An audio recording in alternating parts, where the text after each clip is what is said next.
Jadi ketika kamu ingin masuk kepada Windows kamu, kemudian kamu nggak suka misalnya pakai password ataupun pakai PIN, maka kamu bisa gunakan Smart Card. Dan kalau kamu tidak memiliki Smart Card, teman-teman, silakan kamu matikan aja ini. Kamu disable, oke, kemudian kamu apply-kan, lalu kamu oke-kan. Udah selesai. Assalamualaikum warahmatullahi wabarakatuh. Kawan-kawan, mau hemat RAM dan Windows kamu semakin cepat, jangan biarkan 6 Windows Services ini aktif, teman-teman. Kenapa? Karena dia cuma bikin boros RAM kamu. Mau tahu 6 services tersebut? Tonton video ini. Let's get started. Ada banyak services di Windows 11 dan ini juga berlaku untuk Windows 10, teman-teman. Sekitar 200 sampai 350 services tergantung apa saja yang kamu install, teman-teman. Tergantung juga kamu menggunakan Windows apa, apakah Windows 10 atau Windows 11. Nah, teman-teman sekalian, tanpa lama-lama mari saja kita masuk kepada 6 services tersebut. Jadi saran saya, teman-teman, kalau kamu tidak gunakan, matikan saja. Gimana cara masuk ke services atau layanan tersebut? Kita tulis aja di sini, teman-teman. Ya, sekarang itu sudah canggih, teman-teman, nggak perlu masuk ke run ya. Tulis saja services. Nah, ini dia services, teman-teman.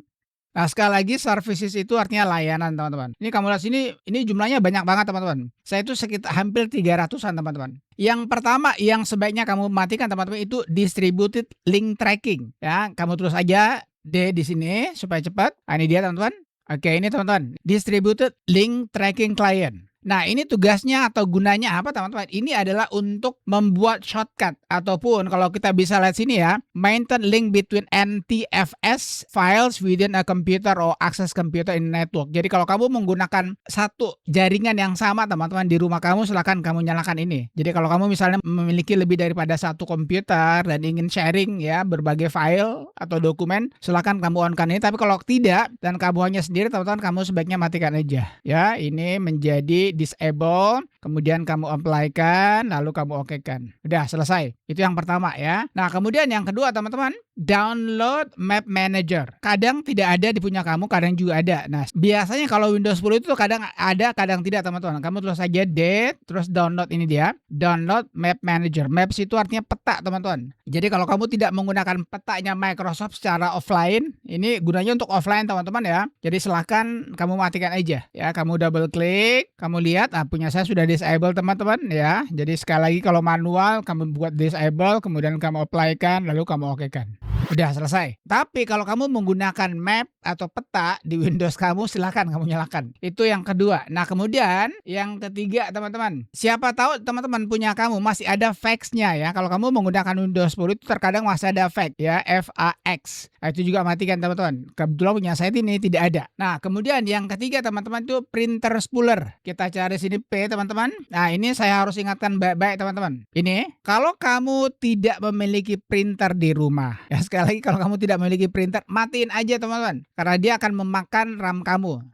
Saya kira kamu sudah tahu gunanya apa ya, agar printer kamu bisa berjalan. Nah, kalau kamu tidak punya printer, matiin aja, double klik, kemudian kamu disable, lalu kamu oke-kan. Itu yang ketiga. Kemudian yang keempat, teman-teman, ini retail demo service. Kamu tulis aja R di sini. Ini udah R, lalu tulis E, retail, ini, teman-teman, retail demo service ini. Nah, ini, teman-teman, gunanya adalah ini untuk retail ya, yang biasa digunakan komputer untuk memamerkan fitur-fitur Windows kepada calon pembeli. Jadi kalau kamu tidak memiliki hal yang tersebut dan komputer kamu adalah komputer pribadi, komputer rumahan, sebaiknya kamu matikan saja kalau kamu tidak suka mendisplay sesuatu ya di toko kamu. Kecuali kalau kamu mungkin jualan sesuatu ya di internet atau di website kamu, silakan kamu nyalakan ini. Kalau tidak, kamu matiin aja, teman. Double klik, kemudian kamu pilih disable, lalu kamu apply-kan, langsung oke-kan juga boleh. Kita langsung oke-kan aja. Udah.